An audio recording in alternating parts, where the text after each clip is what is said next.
The blower motor can run during a fault condition even with the burners off as an intentional safety response to prevent heat buildup and protect the system. When a fault occurs, the control board often forces the blower to run to move heat away from the heat exchanger and surrounding components so temperatures do not reach damaging levels. This happens because the system monitors limit switches and temperature sensors and will energize the blower if a sensor indicates rising temperature even when the burners are not firing. To troubleshoot, start by checking the limit switches and high temperature cutouts for proper operation and clean contacts if needed. Verify the control board logs or error codes to confirm the specific fault and follow the manufacturer's sequence for clearing errors so the board can return to normal.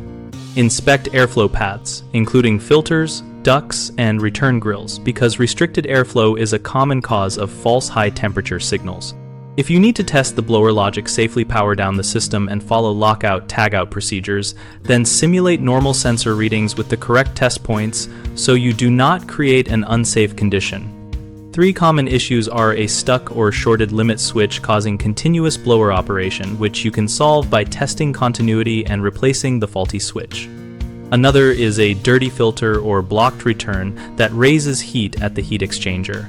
Remedy this by replacing the filter and clearing obstructions, and then cycle the system to verify normal operation.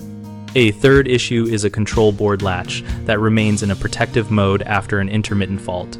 Clear error codes per the service manual, and if the board will not reset, replace the board or consult the manufacturer for firmware level guidance. BigHomeProjects.com connects homeowners with local contractors for work related to heating and cooling and lets contractors find new jobs through our listings. We host a discussion community where we and other members share troubleshooting tips, contractor experiences, and practical advice.